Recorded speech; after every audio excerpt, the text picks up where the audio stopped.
కేంద్ర హోంశాఖకు తెలంగాణ సర్కార్ లేఖ రాసింది. లేఖలో కొన్ని కీలక అంశాలను ప్రస్తావించింది. లేఖకు సంబంధించిన పూర్తి అప్డేట్స్ మా input in charge Srihari news room నుంచి లైవ్ లో అందిస్తారు. శ్రీహరి. లక్ష్మీ దుర్గా, తెలంగాణ ప్రభుత్వం సిబిఐకి లేఖ రాసింది.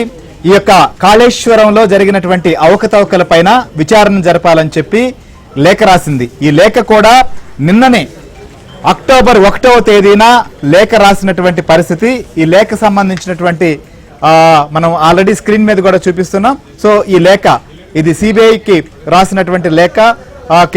ఖచ్చితంగా ఈ యొక్క లేఖలో కొన్ని కీలకమైనటువంటి అంశాలు కూడా ప్రస్తావించారు. దాదాపు 6 అంశాలను కూడా దీంట్లో పొందుపరచడం జరిగింది. 6 అంశాలను దీంట్లో ప్రధానంగా ప్రస్తావించారు.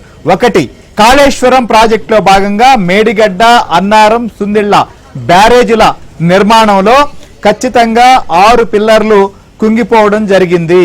ఈ విషయాన్ని national dam safety authority of India కూడా ధృవీకరించింది అనేటువంటి విషయాన్ని ప్రస్తావించారు. సో ఎన్డీఎస్ఏ ఇచ్చినటువంటి నివేదిక, ఆ నివేదికలో ఉన్నటువంటి వివరాలన్నింటినీ కూడా అందించడం జరిగింది. So national dam safety authority ఎప్పుడు లేఖలు ఇచ్చింది అనేటువంటి అంశాన్ని కూడా దీంట్లో ఇవ్వడం జరిగింది. సో మే నెలలోనే ఎన్డీఎస్ఏ నివేదికలో ఈ విషయాన్ని ప్రస్తావించారు. సో మొత్తం కూడా 3 బ్యారేజీలకు సంబంధించినటువంటి అంశంలో ఇటు కాళేశ్వరం ప్రాజెక్టులో కీలకమైనటువంటి మేడిగడ్డ, అన్నారం, సుందిళ్ల బ్యారేజీల్లో 6 పిల్లర్లు, దీనికి సంబంధించినటువంటి విషయాన్ని ఏ పిల్లర్లవి అనేటువంటి విషయాన్ని కూడా ప్రస్తావించారు. So pillar number 16, pillar number 17, pillar number 19, pillar number 20 and pillar number 21 అనేటువంటి దాన్ని కూడా స్పష్టంగా ప్రస్తావించారు. బ్లాక్ నెంబర్ 7లో ఇది జరిగింది అనేది కూడా ఇవ్వడం జరిగింది. సో దీన్ని, ఈ విషయాన్ని ప్రధానంగా నెంబర్ 1 పాయింట్ గా ఈ యొక్క లేఖలో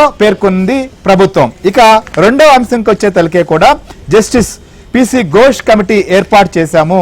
ఈ యొక్క ఆల్రెడీ ఎన్డీఎస్ఏ ఇచ్చినటువంటి నివేదిక, జరిగినటువంటి డ్యామేజీ ఇవన్నీ పరిశీలించిన తర్వాత ప్రభుత్వం కూడా పిసి ఘోష్ ఏదైతే కమిటీని ఏర్పాటు చేశాము అనేటువంటి విషయాన్ని కూడా ప్రస్తావించారు. సో పిసి ఘోష్ కమిటీ ఇచ్చినటువంటి నివేదికలో కావుని అంతకుముందు నేషనల్ డ్యామ్ సేఫ్టీ అథారిటీ ఇచ్చినటువంటి నివేదికలో ప్రధానంగా ప్లానింగ్ కానీ, డిజైనింగ్ కావచ్చు, నాణ్యతలో కావచ్చు, నిర్మాణంలో లోపాలున్నాయి అనేటువంటి విషయాన్ని ఎన్డీఎస్ఏ ఇచ్చినటువంటి నివేదిక.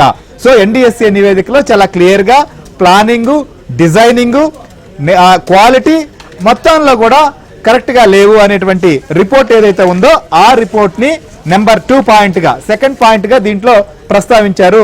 ఏదైతే రాసినటువంటి లేఖలో పొందుపరిచినటువంటి విషయం, ఈ లేఖలో ఆ అంశం కూడా ఉంది. ఇక 3వ అంశం కాడికి వచ్చే తలకే పిసి ఘోష్ కమిటీ ఏర్పాటు చేశాము. ఆ కమిటీ సంబంధించినటువంటి నివేదిక, దీనికి సంబంధించిన వివరాలు కూడా ప్రస్తావించారు. ఇక ప్రాజెక్టు నిర్మాణంలో వైఫల్యాలు జరిగాయి అనేటువంటిది పిసి ఘోష్ నివేదిక కూడా తేల్చింది.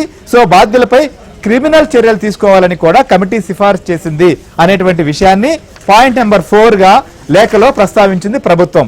సో ఈ అంశాన్ని కూడా ప్రస్తావించారు. ఇక పాయింట్ నెంబర్ 5 విషయానికి వచ్చే తలకే కూడా సో సిబిఐ విచారణ సంబంధించినటువంటి విషయంలో కంటే ముందు పిసి ఘోష్ యొక్క నివేదికను అసెంబ్లీలో చర్చించేందుకు కేబినెట్ లో కూడా దీనిపైన ఆమోదం తెలిపింది. అసెంబ్లీలో కూడా చర్చ జరిగింది అనేటువంటి విషయాన్ని కూడా స్పష్టంగా చెప్పారు. సో ఇక సిబిఐ విచారణ సంబంధించినటువంటి విచారణ అసెంబ్లీలో నిర్ణయం తీసుకున్నాం. సో కాబట్టి సిబిఐ విచారణ జరపాలి అనేటువంటి విషయాన్ని ప్రస్తావించారు. సో ఈ 6 అంశాలని ప్రధానంగా లేఖలో ఇవ్వడం జరిగింది. ఇక సిబిఐకి అందినట్లుగా కూడా అక్నాలజ్మెంట్, సిబిఐకి అందినట్లుగా కూడా ఈ లేఖ అక్నాలజ్మెంట్ కూడా వచ్చింది. ఆ అక్నాలజ్మెంట్ కి సంబంధించినటువంటి ప్రతి కూడా ఇది. సో కాబట్టి ఆల్రెడీ రాష్ట్ర ప్రభుత్వం రాసినటువంటి లేఖ సిబిఐకి చేరడం అనేది కూడా జరిగిపోయింది. సో కాబట్టి ఇక సిబిఐ ఏం చేయబోతోంది అనేది చూడాలి. ఇంకోవైపు ఈరోజు హైకోర్టులో జరిగినటువంటి వాదనల విషయంలో కూడా పిసి ఘోష్ సంబంధించినటువంటి కమిషన్ నివేదిక ఆధారంగా చర్యలు తీసుకోవద్దు అంది. దీనిపైన ఏజీ కూడా రియాక్ట్ అవుతూ ఖచ్చితంగా నేషనల్ డ్యామ్ సేఫ్టీ అథారిటీ ఇచ్చిన నివేదిక ఆధారంగానే సిబిఐ కూడా విచారణ జరగబోతోంది.